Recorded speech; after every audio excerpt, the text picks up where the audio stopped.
Hey, this is Nick from Remedy667.com, the best place on the internet for horror-themed typefaces with fancy special features. But today we're doing more simplified stuff because it is Horror Font Friday, and this week's lettering comes from the film, I believe it's called The Two Faces of Jekyll and Hyde, but under the title Jekyll's Inferno, from a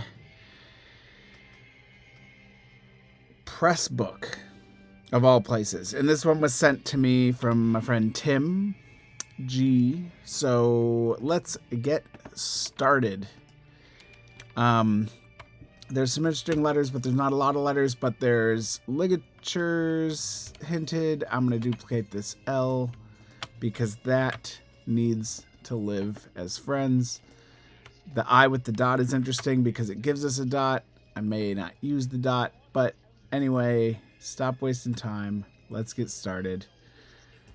See what we have. A J is a very bizarre character to have when starting. There's nothing wrong with it. It's just not a character we normally get. So also a K. But it is nice to get an S. It's also nice that we have an apostrophe, and the dot on the I can serve as our period. I'm going to use my E for my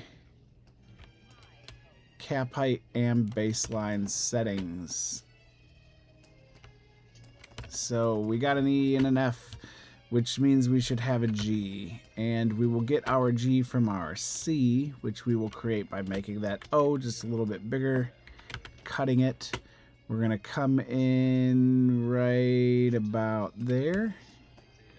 And up at the top about here. And that's going to give us our C. I think I will go down a little bit, maybe to here. Much better. All right. Our G now is going to live. Normally I don't know, do what I just did a little differently, but today it's going to work like that. Going to bring that in. Whoops. And so this G is doing some interesting stuff here. It's curving in the opposite direction than it should. And I think part of that is because we grabbed an E and flipped it around. If we would have left it normal, it would be probably going in the proper direction. And then when we moved those in a little bit, it I don't know. I don't remember what I was saying. But we need it to bow a little bit to the right instead. Now that I have that, that looks pretty good, but it also seems a little bit wider than I want it to be. So I'm going to fix the angle just like 2 degrees and make it a little thinner and bring it in and maybe a little bit down, just a tiny bit, just the tiniest of bits. And we'll also redraw the top just a little bit different to give it a little bit of variation. That was a sloppy stumble over word. But just the tiniest bit of variation from the C. From here, we're going to move on to the H. I like to use the N for spacing in H's, and this N is just a little too small. And you'll notice in this font, like the letters at our original reference, like they're different heights. And I like that, but I don't think I'm going to use that necessarily in this version. I think it is something that I could play with, maybe even a jagged baseline. Can we agree on that? We'll do a jagged baseline version, and we'll code that in glyphs. And if you're super interested, maybe we'll do a video of that, because we're making videos and it's fun. I was in a, I don't know, a Zoom call, I guess. No, I was watching this like thing that Dustin from Retro Supply was doing with Lenny from what used to be Hey Monkey. I don't know. I don't know what his new studio he's starting up, or I don't know what it's called. But I was in a thing with them the other day, and it was interesting because he has a new font out. And sorry for the glitch there. I had to look it up because I was just sounding like a idiot and a jerk. So it was Lenny Terenzi. I hope I'm saying that right. And Dustin Lee, and they were talking about some of Lenny's fonts that he's just made for Retro Supply, and he had one called Nightlife, and it was inspired by like jazz and stuff, and has this uneven bass line. In my mind, the uneven bass line is great. It always mimics notes and stuff, but he was demonstrating it, and it got me thinking about like this font I had made a couple years ago that I never released, so don't try to look it up. But it was called it was called Confidalis. I don't even know if I'm saying that right. And it is inspired by all these like Mexican pulp posters, and they all had like this same font with these like pointy serifs, which is similar to Nightlife, but Confidalis is a much more chunky and a little bit more, definitely more incomplete. It might have letters and numbers and that's it, but it has the same thing. It has the bouncing bass line, and at the time I had come up with a piece of code that would essentially make the bouncing bass line for me. And it was very cumbersome and very bizarre. And this was like a couple years ago. So, mind you, I'm always new, always learning. But it was very clunky, I guess, for lack of a better word. So, I have a new way that I guess more recently, well, obviously more recently, but that I've kind of figured out how to do. And we're going to look at that today. Because why not? What is up with these weird commercials? All right. So it's kind of interesting. They came from this poster. I flipped one upside down to the other, and it looks like they are a mirror of each other. So I thought I had two ends looking at my source material, but now looking at it, it looks like these ends are actually just some weird Twilight Zone reversal of each other in a way, because that did not do what I wanted it to. Or they're just too close. They're too similar in some way. Maybe I need this one to bow that way.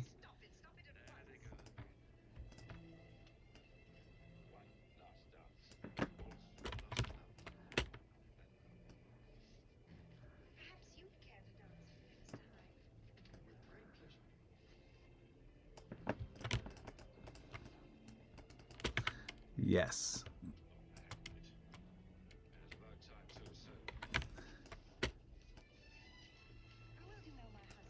It's a snowy day today, the day that I'm recording this. I usually, spoiler alert, try to record these before Friday. Whoa. Because I have to work on Friday. And I can't really do these when I'm at work. So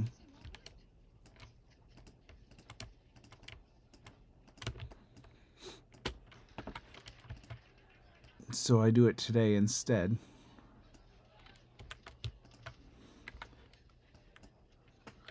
Look at that. We're going to widen it and then bring it down. We're going to make our Q the same way we do. I'm going to rotate it around just to give it a little bit of variation from the O, like we talked about with the C and the G earlier, only this is a little more kind of cheap or cheesy. Which it feels bad to say like, oh, well, that's cheap. But it's... I'm not setting the world on fire over here, all right? That was a cheap move. And I'm going to keep that, but I want it to drop just a little bit.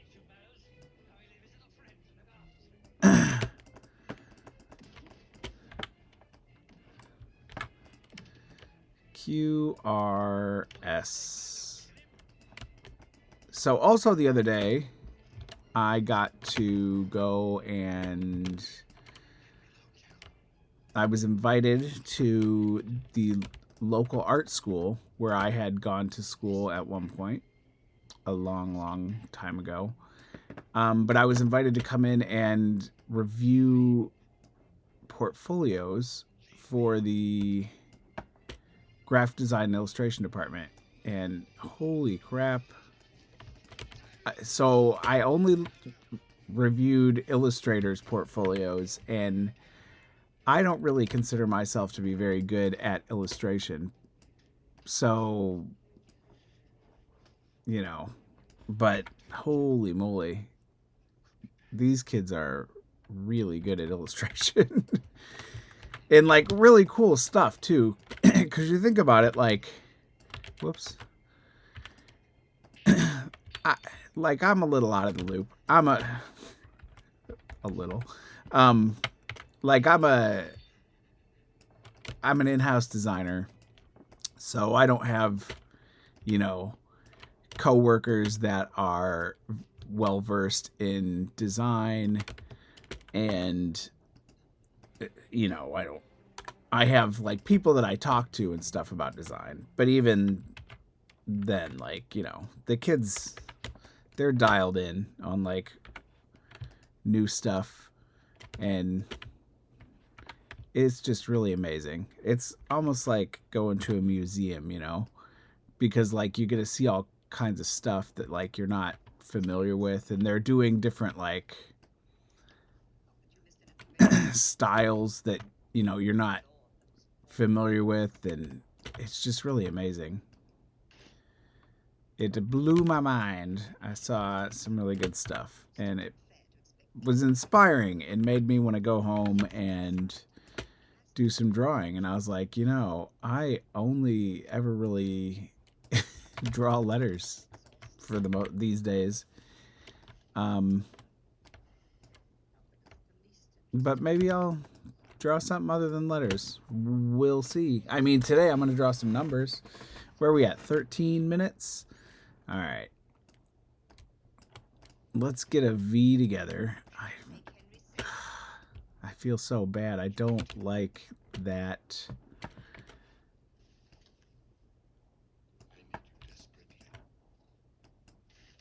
M, which means I'm going to not like this W either.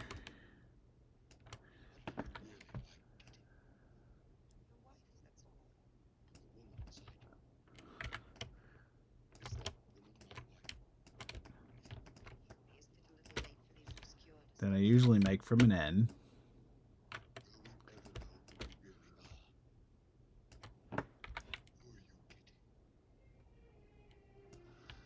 And something new is always nice to see. And because I feel like, especially in type design. I feel like I do a lot of the same stuff a lot. I think it might be fun to try and do a different style of font. Maybe next week I'll make a skeleton font. We'll see, because I got to do that on my iPad. I'm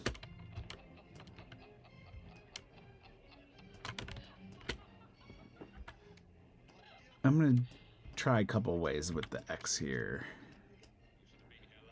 Actually, I'm not. I'm just going to cut that, rotate the top, slide that up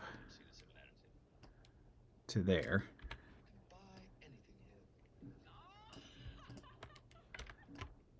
Cut this.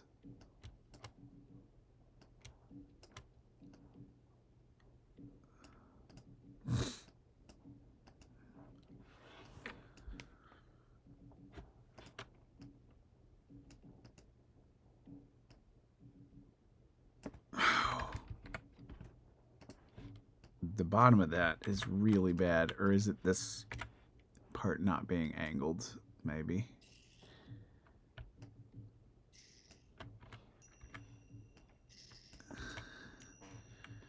It's a little better. It's not. It's not better. But it does. It almost fits. There's. It's not even close. I can't even. I'm just going to leave it for right now because it's driving me crazy, but it's going to drive me crazier to keep friggin' with it. PG.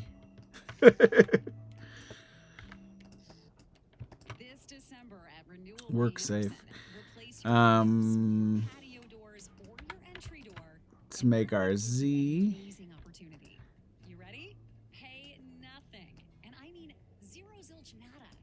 One of the when I was there the other day, one of the students had asked me about like how I feel about people who get very fussy about like specific letters. Maybe they didn't say fussy, but like in my mind, that's the way I interpret it. You know, like when you get very hung up and we're like pixel pushing graphic designers trying to get everything perfect. And I was like, well, that's not exactly what I do. Which if you're familiar with what I do, then you know that that's not exactly the type of fonts that I make. But I have a lot of friends that make fonts like that. And I was talking about how, you know, there's room for everything. Like, and I think I use the analogy, and I always think of this analogy. So I used to be a lot more into trying to make things perfect and yeah, right. Trying to make things more clean and perfect with typefaces. And then like around 2015, I want to say, right around in my mind, it's like when creative markets started to get really big and you go to a grocery store nowadays and it's like, oh yeah, you see all these fonts from creative market around 2015, 2016, 2014, like from around that time. And that's still very big in design language. But I'm getting so off track. Sorry. So I was like, yeah, so I don't really make that kind of stuff. I was like, but I have friends that do, and I respect it, and I know there's a place for it, and sometimes I think that I can't do it. And I thought of, well, first I thought I had this friend, Jeff, rest in peace, who, he was, when we were in high school, he was super into metal. I guess he always was really into metal. But he was an amazing guitarist, and we were having a conversation one day, because I had listened to punk rock and played in punk bands and back then. And we were having a conversation one day, and he was like, oh, man, like, I was like, you're such an incredible guitarist. Like, that's crazy. And he was like, well, I can't play like what you play. Like, it's not like my brain just doesn't work that way. And I could not wrap my head around that. Like, in my mind, it's like, no, you can play solos and stuff. You can do anything. And he's like, no, that's not how that works. It's a different style. It's a different, headspace. And I couldn't wrap my head around that at the time. I just thought, like,